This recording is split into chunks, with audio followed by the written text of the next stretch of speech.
What is good, everybody? Happy Tuesday evening. I am here in a chilly, windy, rainy Columbus, Ohio, but I'm good with it. It's about time for fall. But anyway, do me a favor, hit that like button if you have not already done that. If you have not subscribed, go ahead and subscribe. Hit that bell. You get notifications whenever we go live on all of your devices. Going to be talking about some another possible flip, man. The recruiting trail has been the Buckeye staff has been doing work low key behind the scenes. You know it's a bye week, aka improvement week. So they're going to be out in the trail. They were already out in the trail Monday.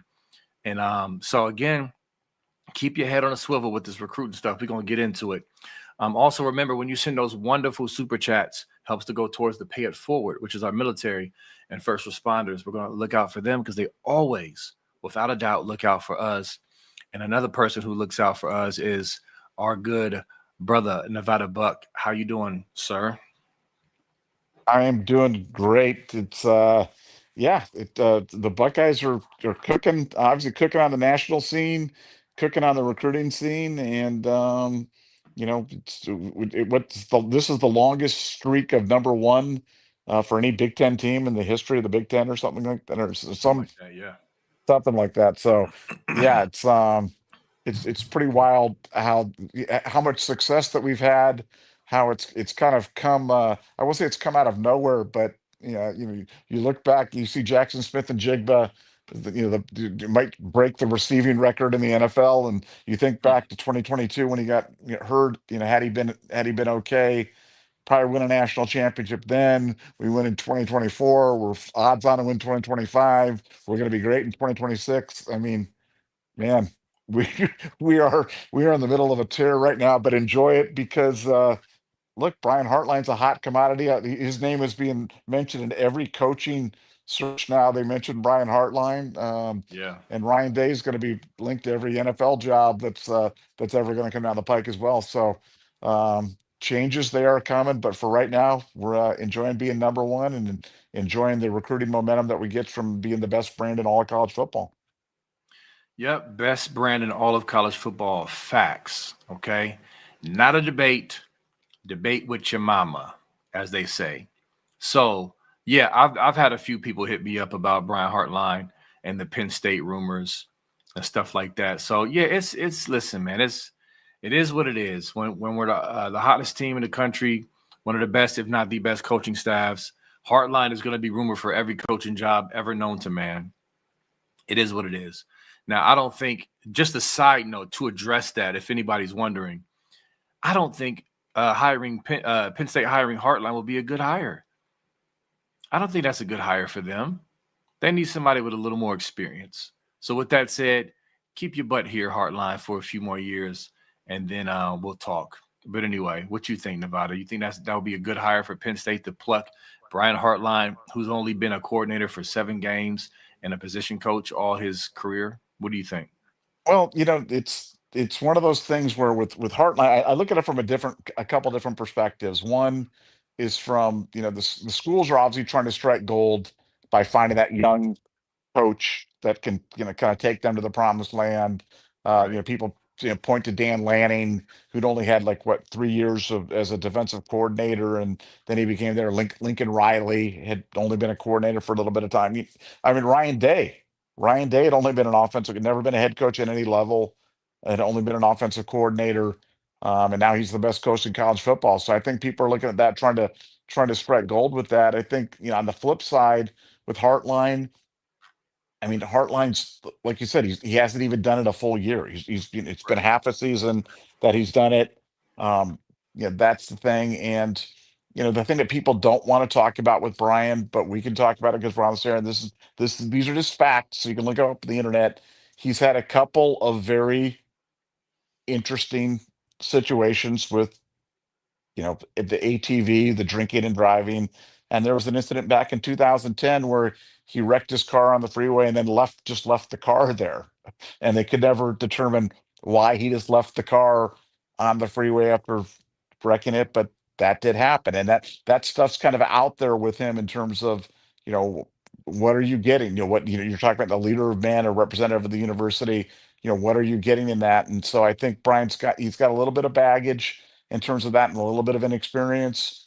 On the flip side, he's got recruiting chops that are crazy. I mean, and so far, I'm sure for Ohio State, they're probably dangling out at him to say, "Look, Ryan's not going to be here forever. Learn your Yeah. trade here, get it really well, and potentially be the head coach in waiting." Because if Penn State could hire him, then Ohio State sure as heck could hire him 3 years from now, 4 years from now, 5 years from now, and that's ultimately the job he really wants. And so I'm hopeful that's ultimately what keeps him around, keeps him growing, keeps him growing up, maturing at his job. So hopefully he stays around for a while. Yeah. I mean, it just makes more sense for him to be a coordinator for a few years, a successful coordinator, because it's one thing to be a position coach. He's been phenomenal at that, but to be a phenomenal coordinator for 2 or 3 years at least is definitely a resume builder.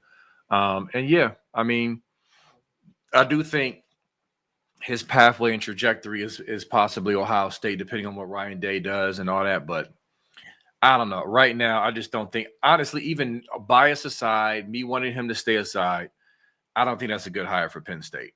I mean, yes, young coach, but even Ryan Day he had been a coordinator longer in the NFL. I mean, he just had a little more experience at that level. So so that's my take. I don't think Hartline being hired to Penn State for the head coaching job, I don't think that's a good hire for Penn State. That's just my opinion.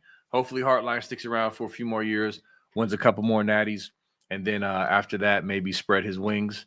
We'll see. But yep, lots of buzz and banter and rumors we have to sift through right now. But again, circling back to this recruiting stuff, a lot of action going on in Nevada. I wanted to set the table for you, man, so we can jump into this potential flip for the O line.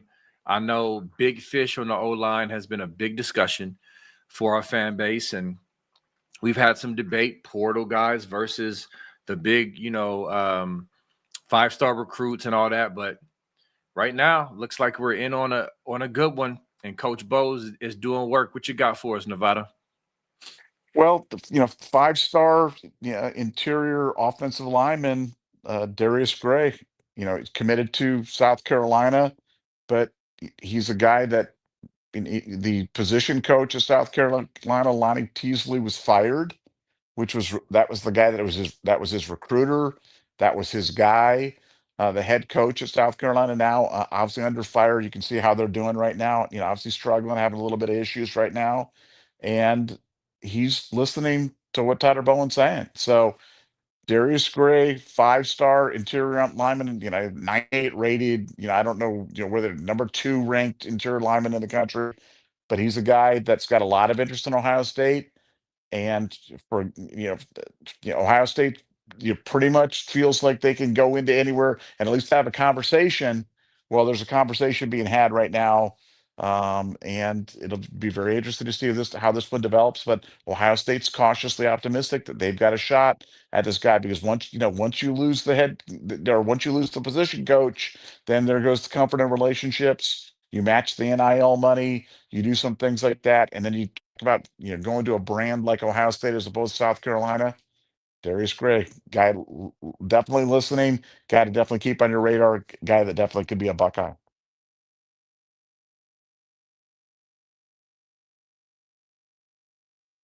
And B Moses, I think you are muted right now, B. I was speaking so confidently, like you all could hear me. What a goofy I was. But yeah, I was confirming, looking at his ranking. He's the number one player in Virginia, number 2 inside O lineman, number 30 national overall. And so, yeah, he's a stud, 5-star kid. I mean, film looks great. So also, I wanted to ask you, Nevada. I mean, Bo, he was at Virginia Tech before here, right? Yes, that's So correct. Yeah, yeah, yeah. That's where Tyler Bowen was before. Certainly yeah, got experience recruiting the area. Absolutely. exactly. So I'm thinking, you talk about relationships. I'm sure he's been in St. Christopher's High School before. They got a good program from what I read up on. And so yeah. I mean, from the O lineman currently on the roster and the recruits, You know, they've all raved about Bo and how relatable he is and how good of a recruiter he is. So yeah, I'm very interested to see how this goes, man. I would love to bag this kid for sure. Because again, we can hit the portal. We've been money in the portal, Nevada, with O linemen, but I want to be able to strike both and start bringing some of these, you know, bigger chip kids in and hit the portal. That fit our culture, of course, but I would love it to start with this kid right here in this new NIL era. I would think. Would you think since the NIL era has started, would this be the biggest O line fish that we would have bagged if we get him? Yeah, I think he certainly would be. It's one of those situations where it's kind of like David Sanders. Like, had we gotten the big fish, you want to get the big fish, but you want to get the right fish.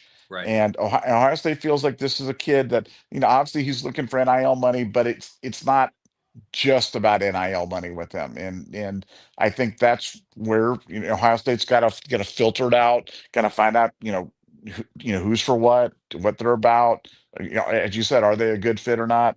But Ohio State's flipping kids like crazy. I mean, they've got so many lines out there right now. I mean, it's hard to say, is this just the new reality of recruiting in 2025, that you're just going to have flips aplenty in terms of stuff? But Ohio State seems to be getting them and not losing many. I mean, I know that they've been rumored to be losing Aaron Thomas. Steve Wiltfong had come out famously and said that, and then he was not going to be part of it. And Aaron and his family insist that that's a complete hogwash. So, with very limited exceptions, Ohio State's not getting flipped, and they're flipping other kids. So I just think it speaks to the strength of the Ohio State brand, the tenacity of the Ohio State, coaching staff, and how they're going out and selling it and what they're doing. And in our success on the field, just, it's kind of unquestioned. We came in to this year, we weren't really sure what we were going to have in 2025. We obviously had come off a national championship in 24. We knew that 2026 was going to be good, but I really didn't know, and I think the national media didn't really know how freaking dominant we were going to be in 2025. Yeah. Um, Yeah. and we're just continuing to lay it on there, and making it happen. And recruits are noticing, agents are noticing, mentors are noticing, parents are noticing. Ohio State's got it going on. So it's hard to keep up with all the flips. I mean, I think we've done like 4 or 5 flip shows, and I think three of the kids have already flipped. I think we've got 2 more in the hopper, and you know, no telling how this thing could end up by the end of the signing season. But right now, this is a guy that's at the very top of the list for Ohio State, and a guy that they really think they've got a strong chance to get. Yeah, yeah, and the Aaron Thomas stuff. Shout out to Dad from Buckeye Boys, man. He's got the heat with that one. He's got the connect with that one. So we'll say not so fast, my friend, on those who think he's just going to flip. Because Nevada, there's some people out there who have just basically said, "Oh yeah, he's gone." Well, not so fast, my friend. Dev's got the goods on that. So we'll see.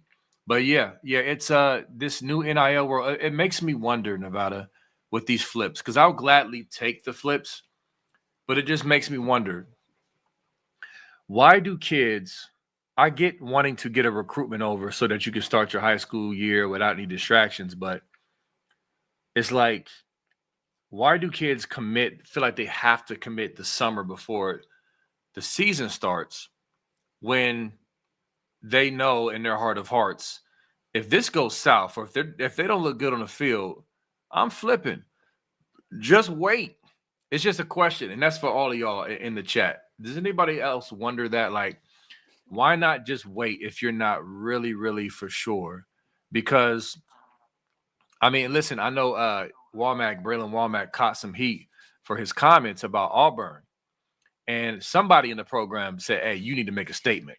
He made a statement, and like a reaffirming statement, but it's just like, I don't know, Nevada. I'm trying to work it out in my mind. I know the NIL money is strong and all of that, but it's just like I'm seeing more and more flips where kids seem like they were never really, really 100% in it. They just wanted to get in there and get it done. But it's just like, I don't know. Am I making sense, Nevada? Well, yeah, I mean, I think, obviously every kid's different, and you could come up with a million different reasons, but the one that makes the most sense to me, and the one that I've heard kind of expressed the most, is basically by accepting it kind of locks them in to a floor. You know what I'm saying? Like that's almost like a minimum bid, and if something better comes along, they can up the ante, they can renegotiate, they can Yeah. go elsewhere and get more. You know what I'm saying? So I see all these things kind of inuring to the benefit of the player. I mean, I guess my argument would be, why wouldn't you do it that way? Because if something happens and your play isn't up to snuff or something like that, you're then going to force the school to kind of pull it away from you, or to renege or something like that, which looks bad for the school, potentially poisons a relationship with your institution or whatever it is. But if it goes the other way, you've got freedom of movement there. You're not locked into anything, so why not accept it but still take visits? You see that all the time. I'm committed, but I'm visiting Florida State, Miami, Alabama, Georgia, and USC.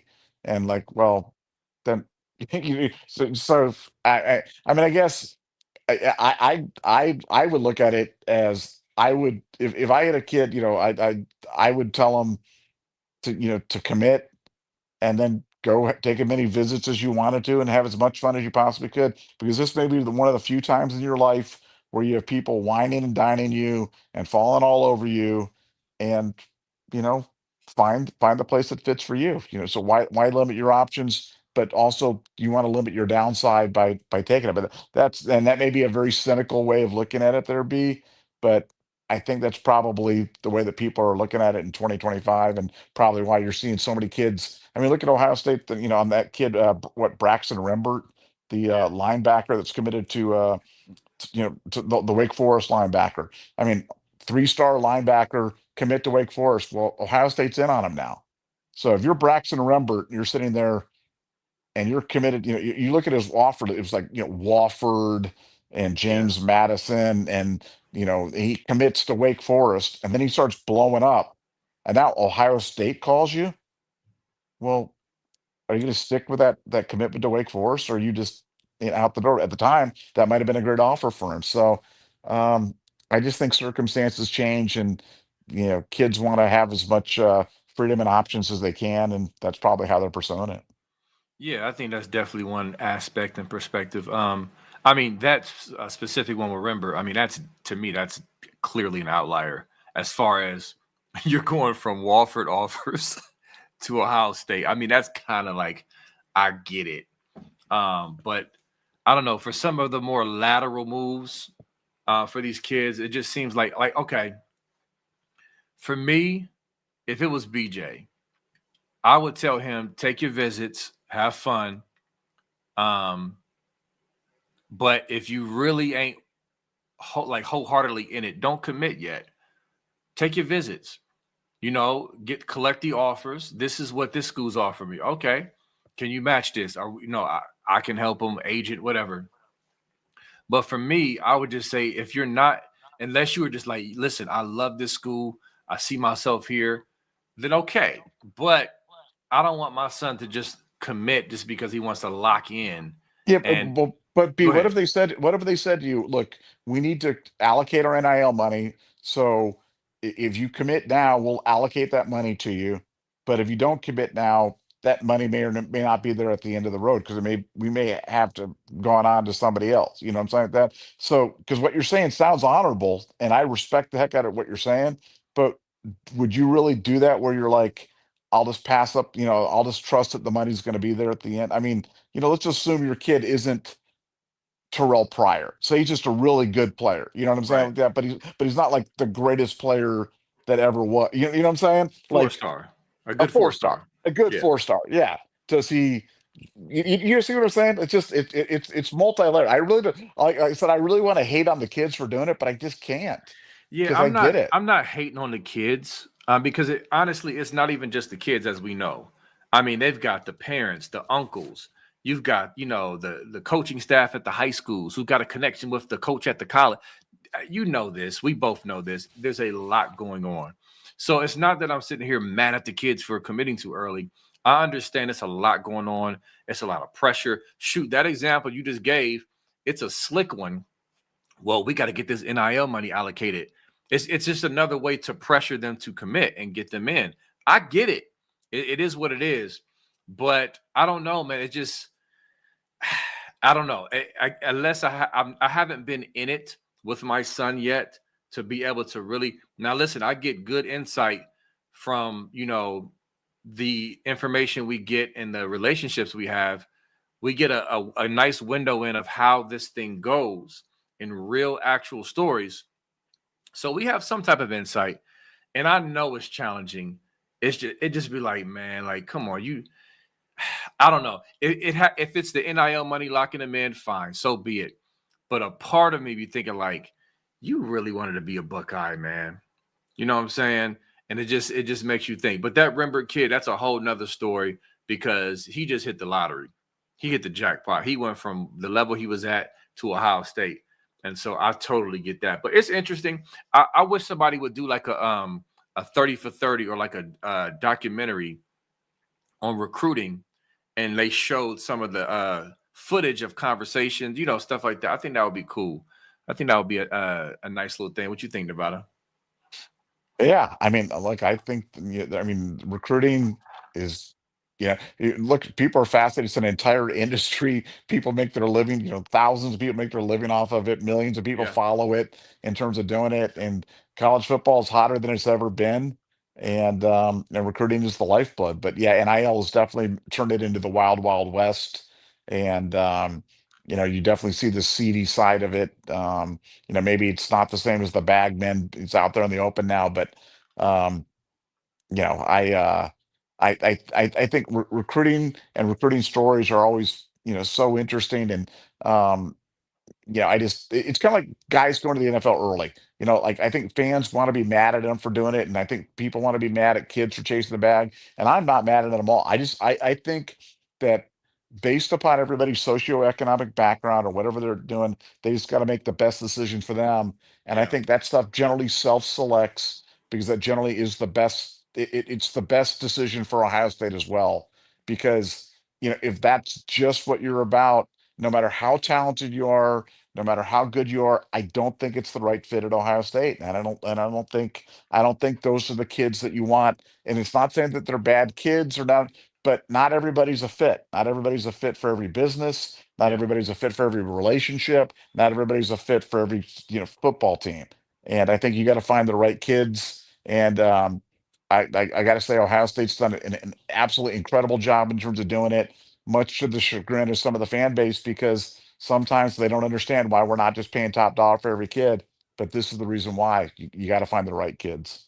Yep. And Ryan Day, he reemphasized that on the interview he was with. Was he with Joey and Herbie?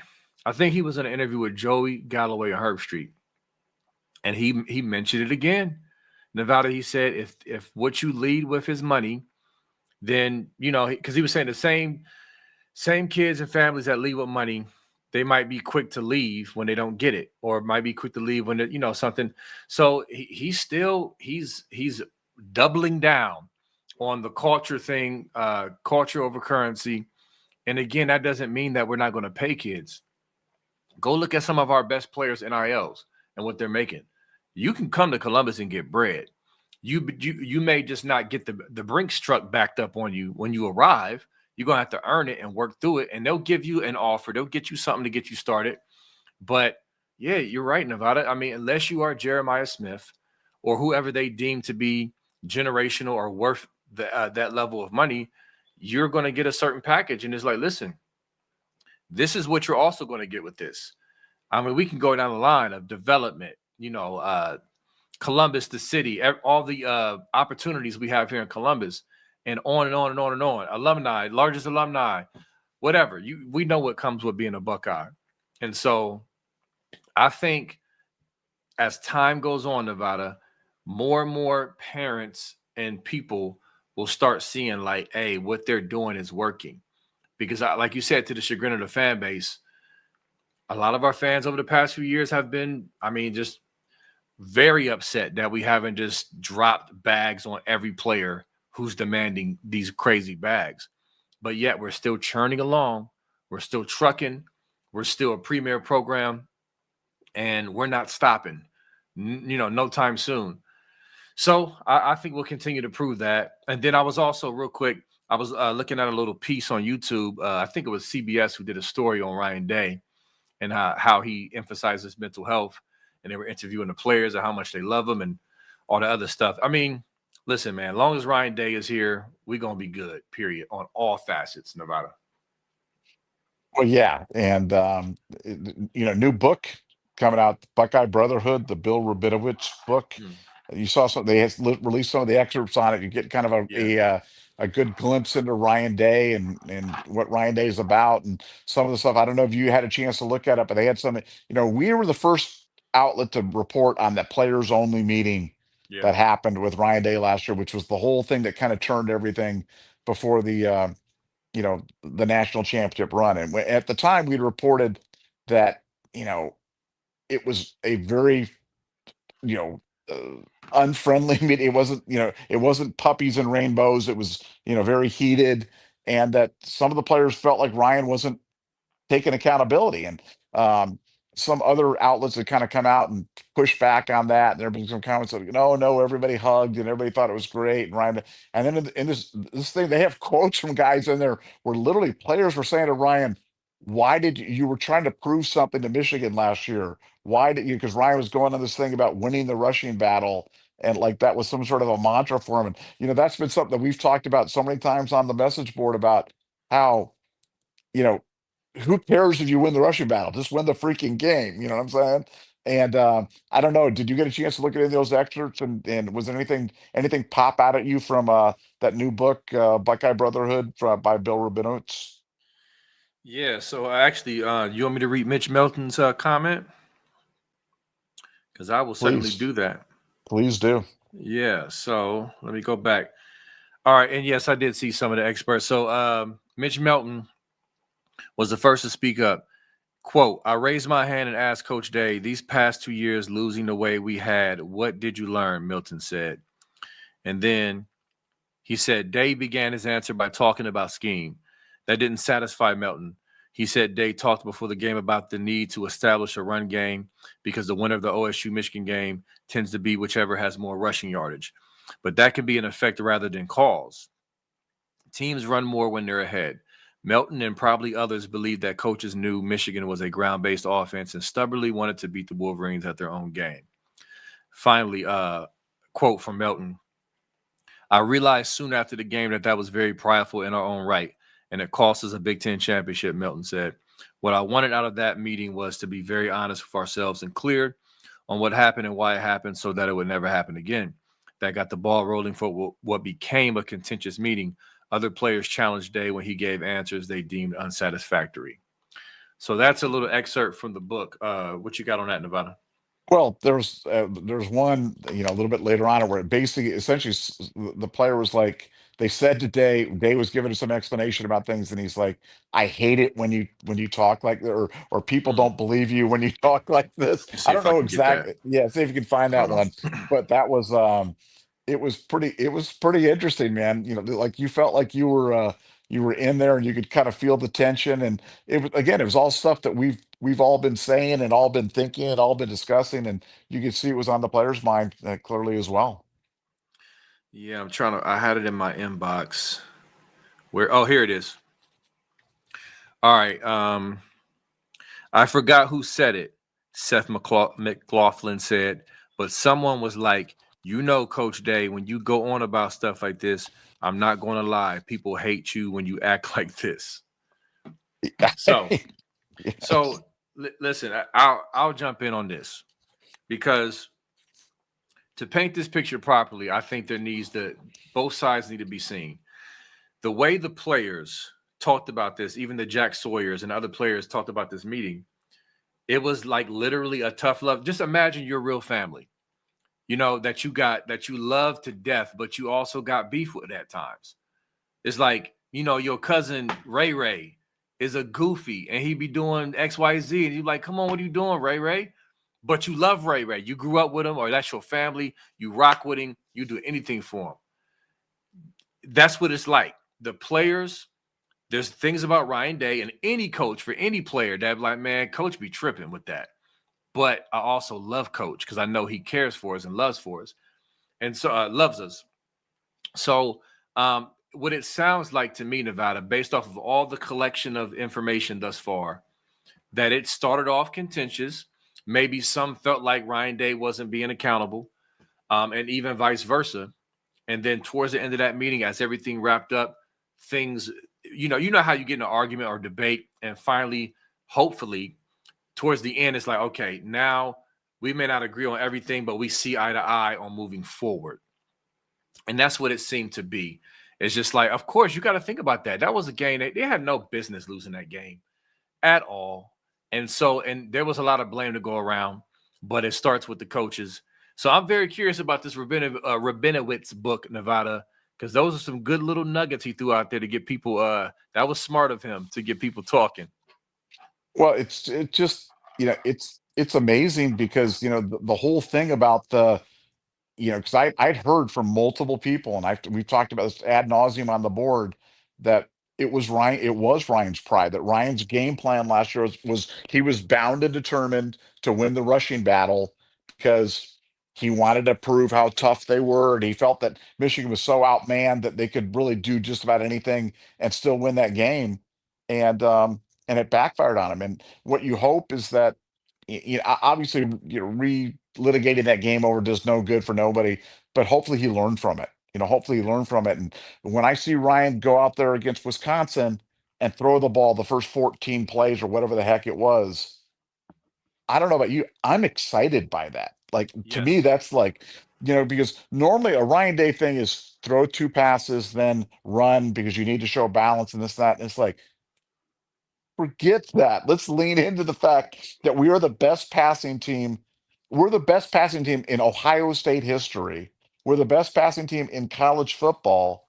Let's be who we are, and let's pass these people out of their heavy boxes, and then let's run. And Yep. I'll start crying if we start going 4 wide with a single back and then hand it off. You know what I'm saying? Like, then there's no stopping us at that point. I mean, if we went 4 wide, single back, and we would spread teams out so far, we get such good blocking angles. So many big things could happen if we're doing it. And if teams want to blitz us in that situation and they want to go 1-on-1 with our guys on the outside, let's do it. I'll take that all day long. I mean, Tressel did that in 2006 against Michigan. Go back and watch the Oh Michigan yeah. game. That We game went plan we, was we, crazy. we went 5 wide. We went 4 wide and 5 wide the Mm-hmm. entire game. We hadn't done that all year, and that was Tressel ball. And why did he do that? Because he had Troy Smith at quarterback. Well, you know something? Julian Sayin at 80% is a better passer than Troy Smith ever was at Ohio State. I know that's sacrilegious. I'm just talking about I'm not saying as a quarterback. I'm not saying as a Wolverine killer. And I'm just talking about just as a passer, as a guy Yeah. with arm talent and the ability. I mean, Julian Sayin is an assassin out there. He's completing 80% of his passes. B, if you went in the backyard throwing to your son right now, just you throwing back and forth, you couldn't throw 80%. You'd like wing Yeah. somebody to the neighbor's hedge or somebody, or hit the dog or something like that. You know what I'm saying? It's hard to complete 80% Yeah. of the passes. And he's doing it with bullets flying at him. So, I mean, I love it. I think that shows that Ryan Day has learned, but at least it makes sense of what happened in that game. 'Cause I've long That's been my theory, my number one theory. And when people ask me what happened, I've always said that's what I believe happened. It's just funny to see that a lot of people share that view. Yeah, I mean, no, Nevada, we don't play anybody. That's why Saints throwing for over 80%. It's because we don't play anybody. But anyway, yeah. So I mean, it's just what it is. But yeah, that game again. Without going into a long spiel. I have famously watched that game way too many times, and I talked about it again today. I'll say this, Nevada, and I will move on. Is that game? It seemed like any and everything that could go wrong went wrong. And I know you're not doing this, but it cannot be summarized to just running the ball too much.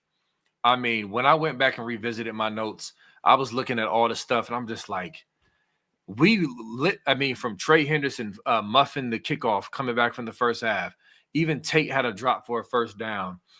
Missing blocks, getting blown up on blocks. Interception by Howard on our own side of the field, setting them up for their only TD. 2 missed chip shot field goals. I mean, it's on and on and on and on and on and on and on of just compiling of stuff. And so that game was extremely frustrating.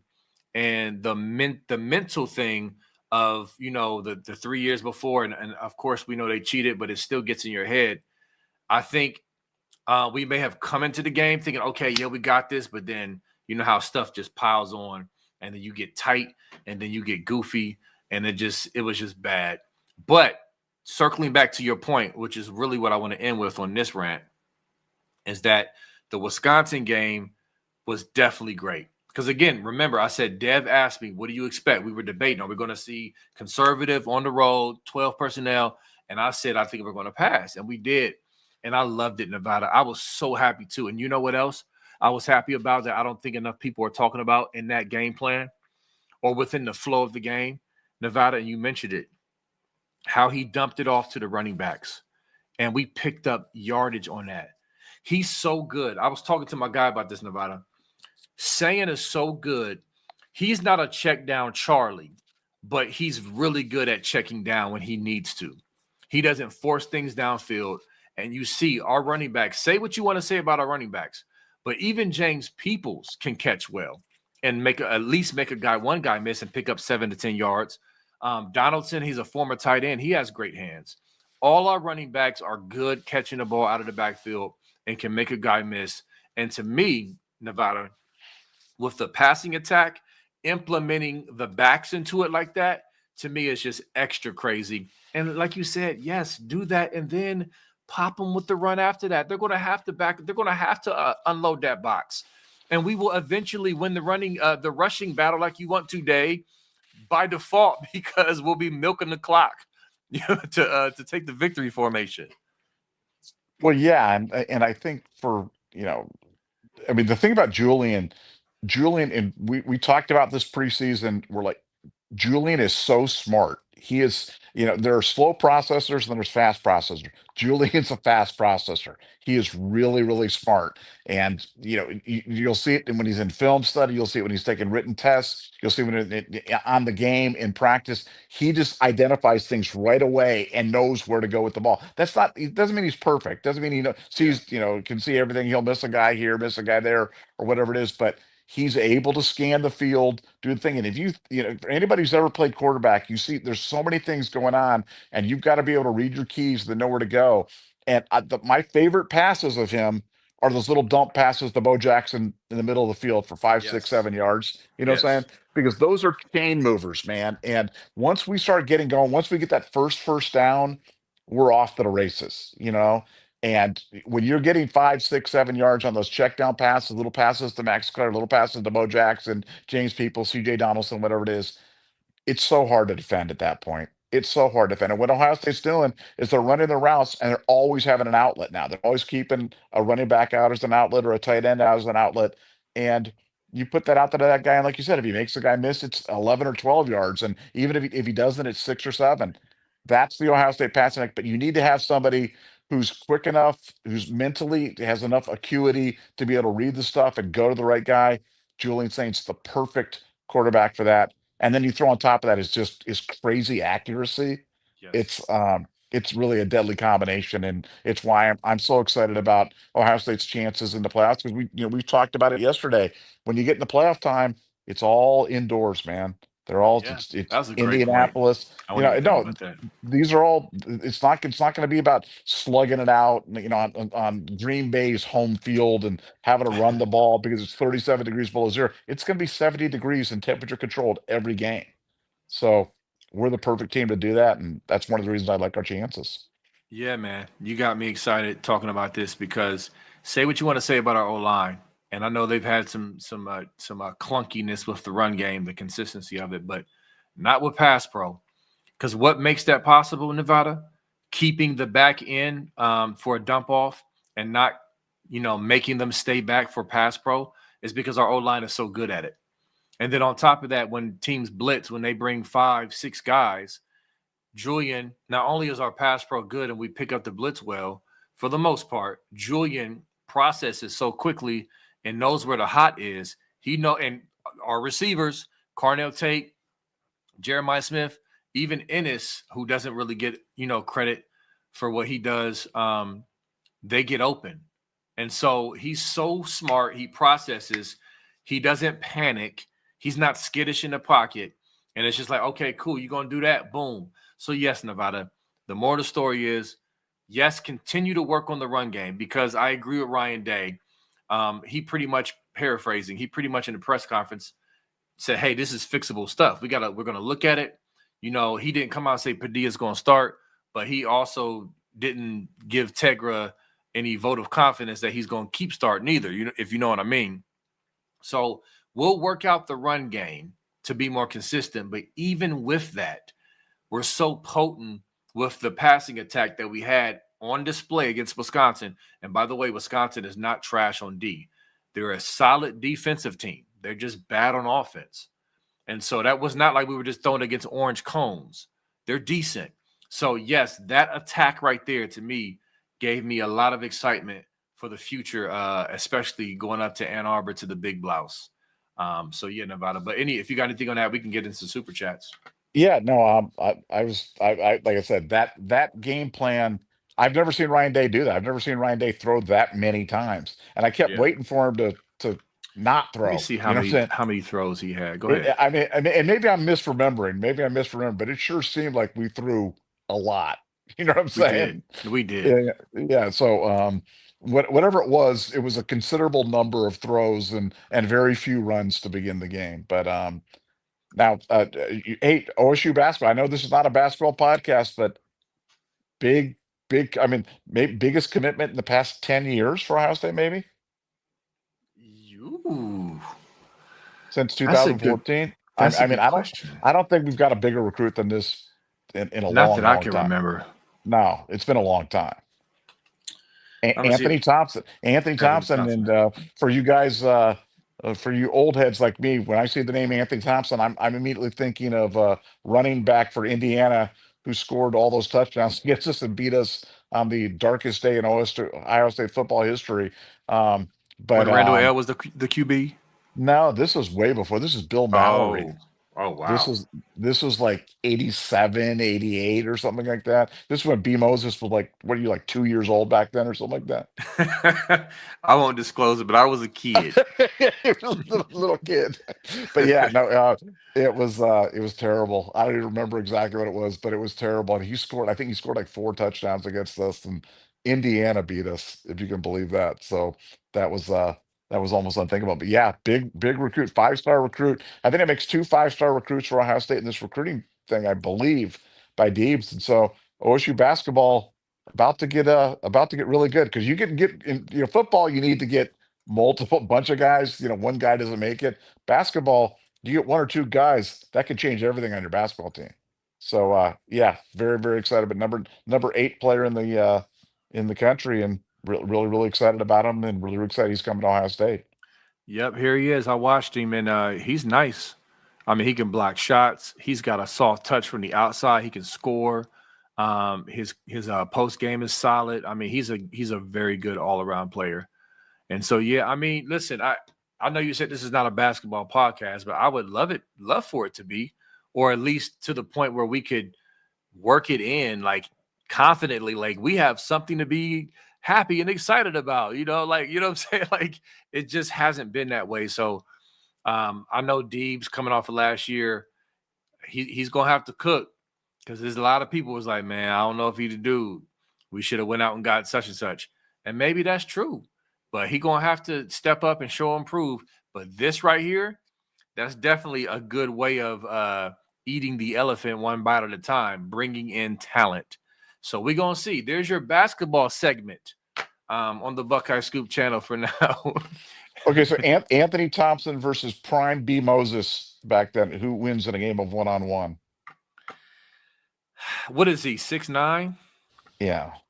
6'9". So, listen, he would win only because of his size.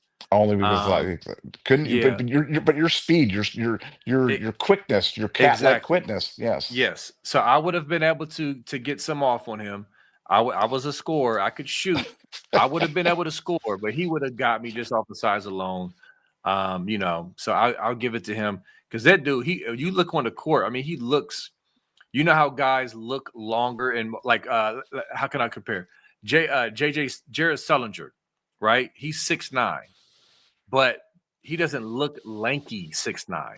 This dude looks like if you just kind of peer at him, he looks like he's 6'11". You know Right. what I'm saying? Like he looks taller and longer. I'm excited about this kid, man, for real.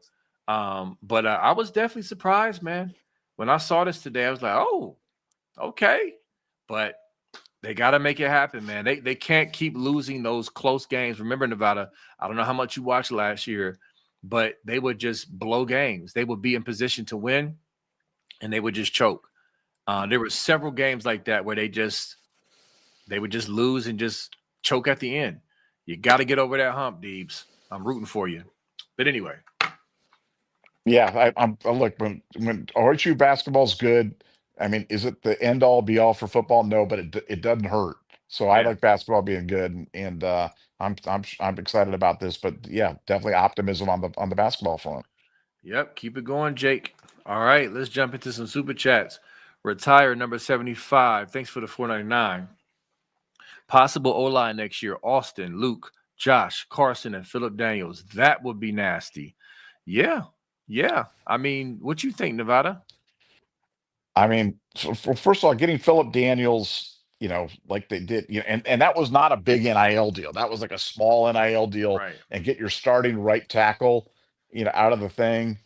That's crazy. And yeah, those guys are and I want to circle back on something Carson said and go back to that Bill Rabinowitz book.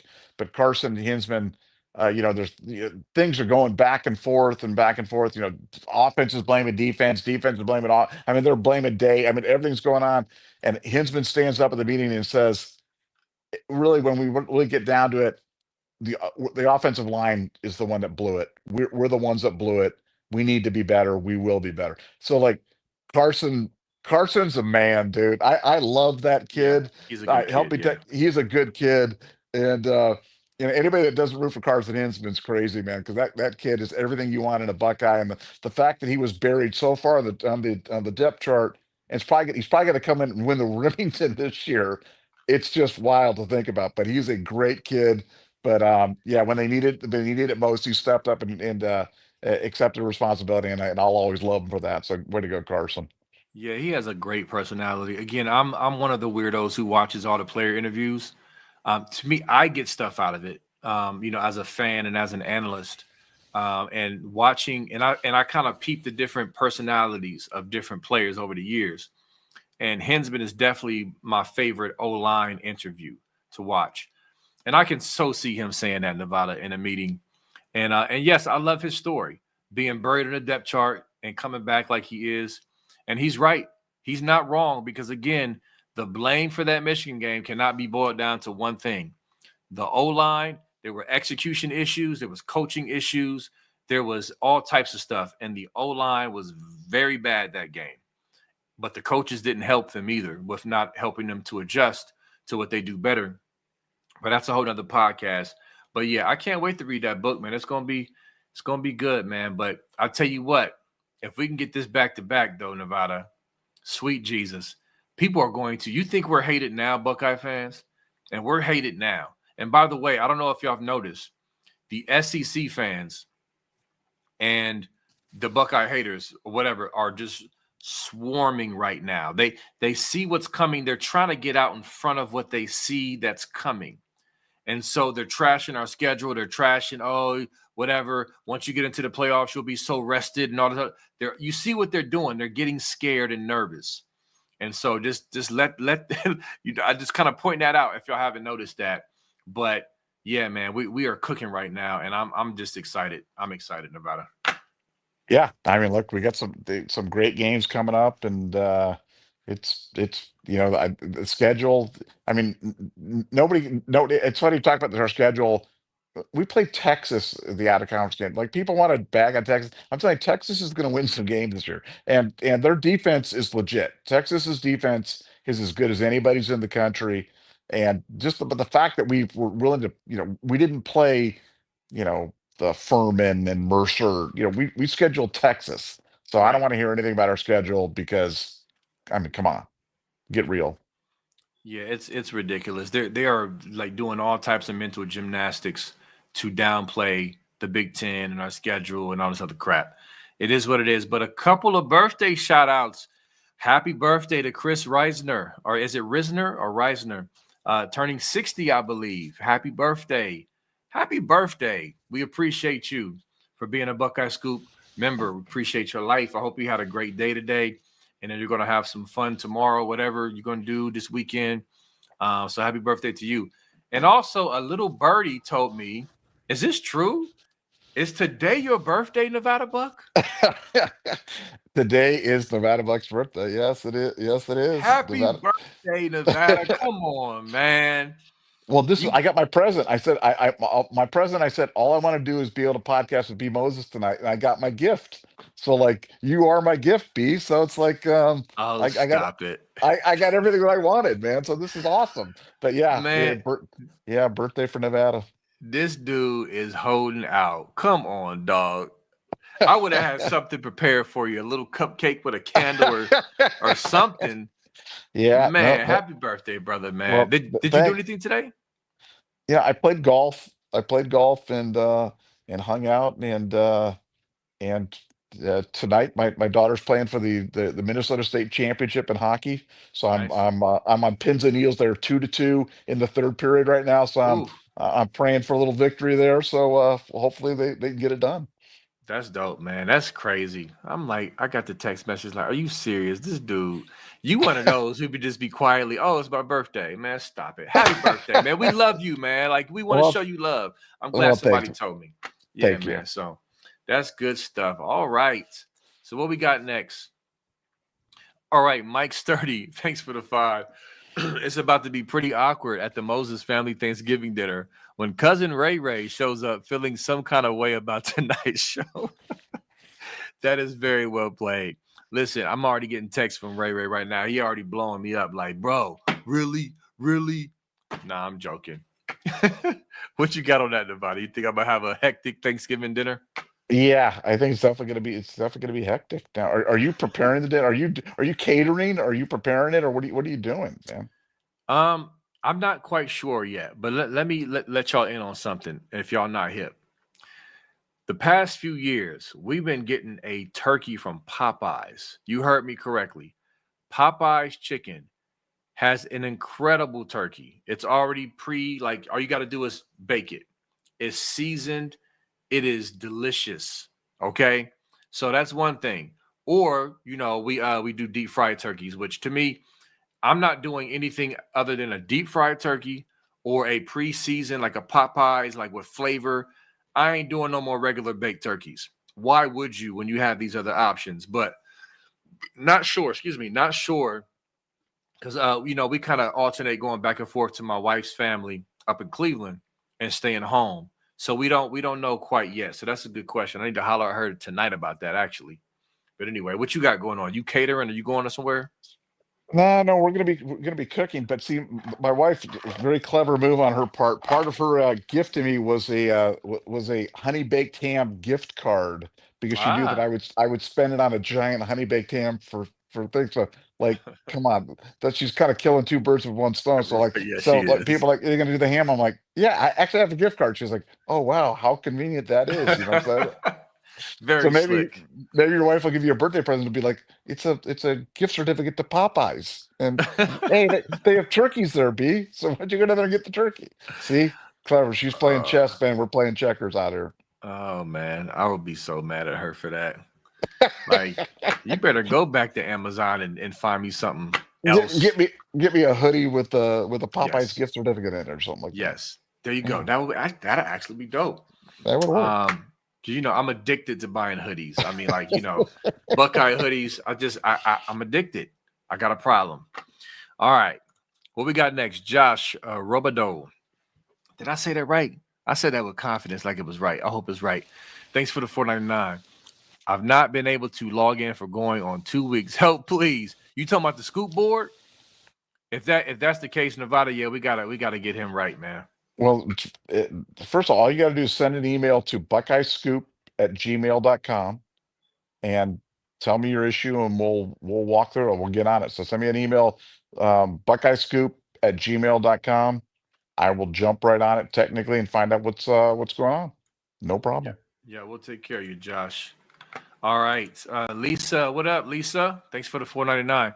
Venting, SEC pods referring to saying as former Bama QB. He was in campus January 2024 and left January 19th.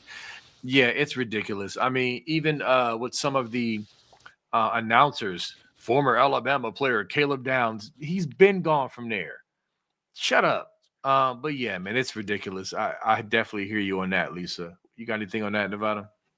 Yeah, I mean, hey, yeah, he had a cup of coffee there at Bama, and but if that's all they got, you know what? I can live with that.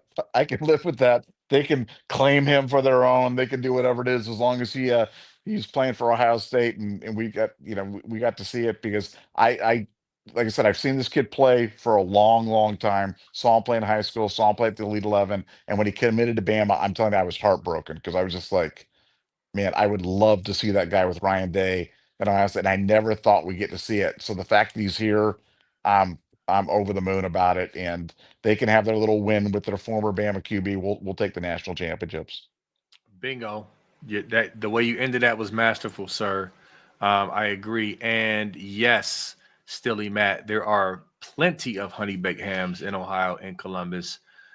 Every now and then I go get me a nice ham sandwich Yeah, from ham sandwich there. is nice. That's very nice. They're very good. And they got Yeah. other little items too. So yes, we do. What do you think? Is the dark ages here in Columbus? Of course we got a honey baked ham. Nah, I'm joking. One thing we do have here in Columbus is good food spots. Like Yeah, but that's one. but B, you can't get food in Columbus like after 11 o'clock at night. I don't understand how that is even a thing. Like, especially in a college town and everything. Like after 11 o'clock at night, it's McDonald's and that's it. That's like literally like the only place that's even open. Mr. Heroes is open. You got some late night slices type places on campus, Short North. It's a few. It's not New York, Chicago, or Well, Vegas. no, but I mean, you need to have like some places that are open. You know what I'm saying? Like, come on, like late night, Canes, like a Canes be diner. open. Oh man. Canes. Well, you said diner. Let me see. Are they? Yeah, we could stand to use more diners that are open till 3 a.m. or something. Yeah, something exactly. Some place that you could go get like food. You know what I'm saying? Like a meal. Yeah, no, I get you. We could definitely use more of that. But during the day, we got some fire restaurants. I'll say that. Oh yeah, Yeah. see, Carrie Found said White Castles is open late, and Uh, White Castles was born here. White yeah. Castles was born in Columbus. We own White Castles, so that's a good one. Waffle House, true. See, look at them. Oh Waffle man. You guys Nevada's is like, no, so that's not it. bad. So it's not it. It's so bad, man. Nevada's talking about somewhere that Guy Fieri would visit. Well, no, but it's like in Manhattan Beach, you've got the Kettle. It's open 24 hours, and you can go there and you can get like a salad, or you can get a burger, or you can get meatloaf, or you get soup, or you get Yeah, muffins, or you know what I'm saying? Like a place that you can actually sit down and have a place to eat. I mean, like, come on, Columbus can do this. If Manhattan Beach can do it, Columbus can do it. they could. They could. The question is, will they? If they did, I think it would be somewhere in the arena district or campus. That would be the two options because that's where you're going to have the most frequent night owls. Short north area. There are people out there at 3 o'clock in the morning all the time walking around kicking it. So I agree. That's the next phase for us. What up, B? You just wanted to send 199. We appreciate you. Did you have a comment as well? If not, that's cool. But thank you for the 199, B. B's one of my favorite chatters. Y'all all my favorite. I all love y'all, man. This chat is hilarious, goes hard. And Buckeye Boys hated about Tallahassee at several places. Just letting you know because you hated on Tallahassee. Yeah. Well, I mean, I did hate on Tallahassee, but I mean, I love all things, but Tallahassee's not one of my favorites, man. It's just not. It's not one of my favorites. But Devon's there, So that Devin, the home of the 350-yard golf drive, is there. So like he can give you out there. He's like Happy Gilmore. He's out there on the range hitting the ball over the top of the thing. People paying him $1 to hit the long driving champion Devin out there, and we could go hit some golf balls and go to the late night diner. That'd be a worthy trip in Tallahassee. Yeah, I've never been to Tallahassee. That's the only reason I would go. If Ohio State played at Florida State or something, that or just to go holler at Dev. I have no reason to go to Tallahassee other than that. Real quick, have you been to Der Dutchman, B. Moses? What's that? Quickly tell me, because we about to wrap up the show. Quickly tell me where that's at, what it is, or I can Google it because I'm always looking for some new food. All right. So, but anyway, fun show, great show. I know it's a bye week, but we're gonna keep it coming. Always stuff to talk about and chop up. And like I said, keep y'all's heads on the swivel with this recruiting stuff. It's a lot going on behind the scenes. As we keep cooking on the field, we're gonna keep cooking off the field. And so I'm happy about it and I'm here for it. Nevada, any last words before we hop off? Yeah, no, the bad thing is about bye week. The good news is the coaches can get on the road and get out there recruiting, and we'll have the recruiting coverage breaking and could have some interesting recruiting stuff happening tomorrow. So stay tuned. All right. Hold on. Let me slip this in. B, she did come with the comment. Thanks for the $4.99. Michigan podcaster saying Herbert Street's son is spying on Ohio State. Shake on my head. LOL. That is a whole nother podcast, B. And I did see that. I posted it on my Facebook like last week. They're idiots. That's just what they do. They're idiots. And so all we can do is laugh at them, B. And so that's just it. Go Bucks. Buckeye Scoop family. Love y'all. We will see y'all tomorrow. Peace.